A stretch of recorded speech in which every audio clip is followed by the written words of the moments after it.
Trabajo final, Derechos Humanos, presentado a Jairo Cárdenas, presentado por las estudiantes Linda Cadena, Astrid Martínez, Luisa Villacorte.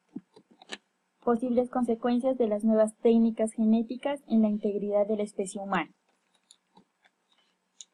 La aparición de la inteligencia en el hombre tuvo como resultado que la especie humana quedara fuera del proceso evolutivo, característico del resto de los seres vivos.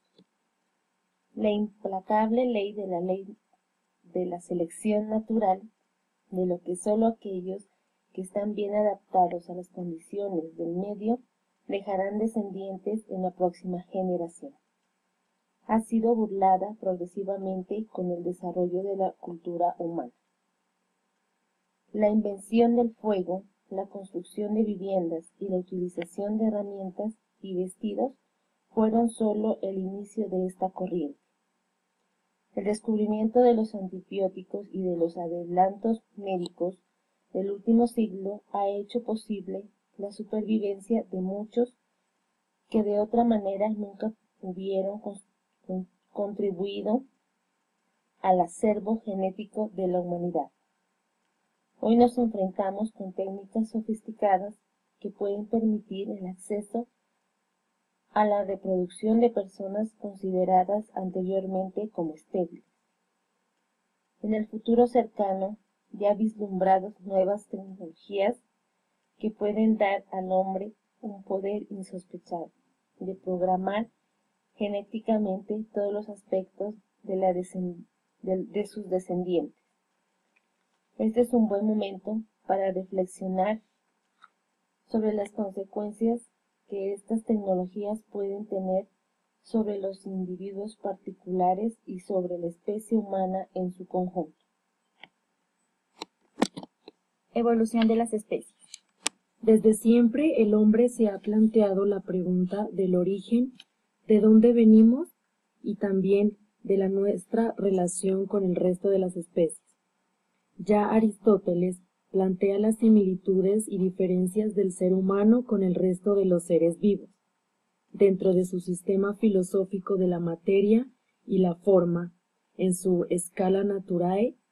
La aceptación literal del relato del Génesis por la Europa cristiana marcó la opinión generalizada sobre este aspecto durante muchos siglos.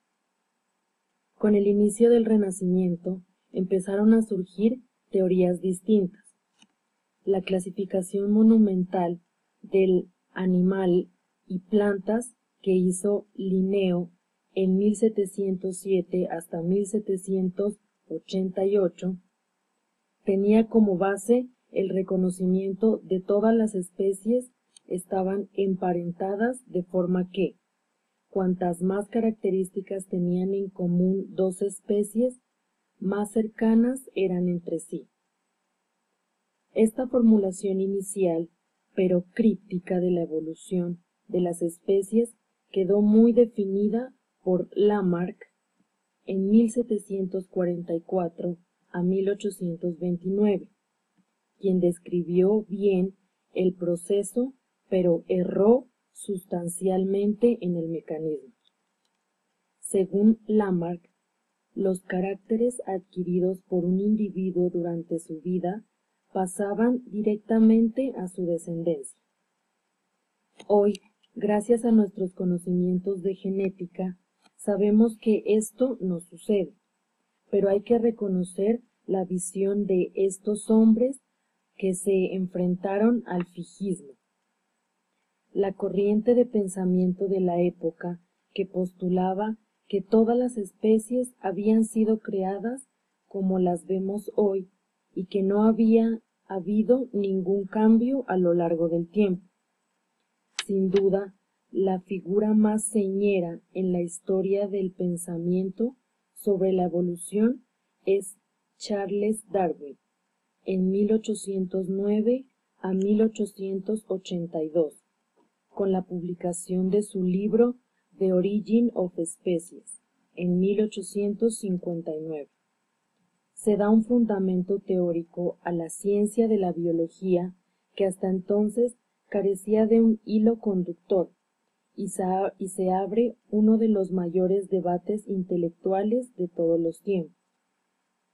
La teoría de evolución de Darwin consta de dos pilares fundamentales: la introducción de cambios en una población o variabilidad y la selección natural, que escogerá entre los distintos individuos que aquellos que mejor se adapten a las condiciones cambiantes.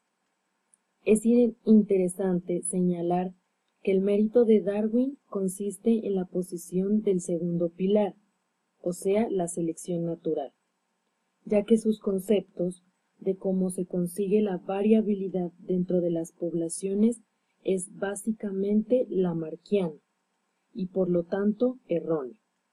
Solo cuando se integra la teoría de la selección natural de Darwin con las leyes de la genética de Mendel en 1822 a 1884 es cuando se obtiene una visión global del proceso de evolución. Esto es lo que se ha dado en llamar el neodarwinismo y que, con más o menos modificaciones, es aceptado por la comunidad científica actual. La polémica sobre la evolución. Nada más publicarse el primer libro de Darwin, se planteó una agria disputa entre los científicos de la época y la jerarquía anglicana, que veía en esta teoría un ataque frontal contra la interpretación literal del Génesis. Curiosamente, el debate continúa con la misma efervescencia en Estados Unidos, en nuestros días, y por ello puede ser interesante analizar con detalle estas posiciones antagónicas.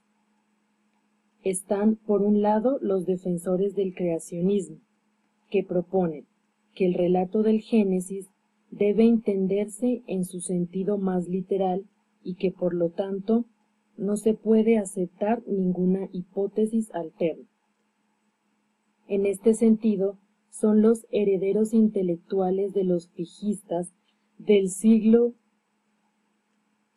XVIII e interpretan cualquier intento de diálogo como un ataque a la Biblia y al dogma de sus iglesias, como una reacción antitética, y a esta postura ha surgido el evolucionismo, una corriente de pensamiento que usa la teoría de la evolución y otros logros científicos para intentar demostrar que la Biblia, en particular el libro del Génesis, está equivocado. Hace unos años surgió un brote del árbol del creacionismo, que propone una teoría aparentemente más racional, conocida como diseño inteligente.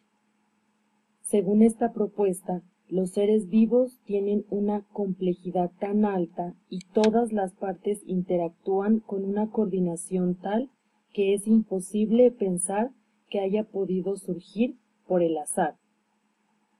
Por lo tanto, se propone la existencia de un plan general que determine los cambios sufridos por una especie a lo largo del tiempo. Este razonamiento, que en principio parece no tener ningún problema lógico, adolece de una falta grave de conocimiento de los conceptos básicos de la teoría de la evolución. De los dos pilares de la teoría, la variabilidad y la selección natural, solo el primero depende del azar, mientras que el segundo introduce un elemento claramente determinista: la supervivencia de los mejor adaptados. El componente estocástico es el que provee los elementos necesarios para que actúe la selección sobre ellos. Es como la energía que mueve el motor de un vehículo. Evidentemente, nos podemos plantear una pregunta de quién programó el proceso de selección natural, y ahí los creyentes vemos de la mano del Creador, con lo cual llegamos a la conclusión de que no hay ninguna incompatibilidad entre las ideas de creación y evolución con tal de que entendamos los campos a los que estamos refiriendo. ¿Sigue la especie humana sometida a la evolución? Es evidente que el hombre ha sufrido la marca del proceso evolutivo a través de su historia y los antropólogos se afanan para descubrir el árbol filogenético donde se pueden encajar todos los fósiles prehumanos que se van encontrando. Sin embargo, podemos asegurar que la especie humana se ha desvinculado del proceso evolutivo que la originó y que está asumida en un movimiento infinitamente más rápido, resultado de los logros culturales de la mente humana. Cuando se descubren restos fósiles, una de las primeras características que indican la existencia de una mente humana es el dominio del fuego.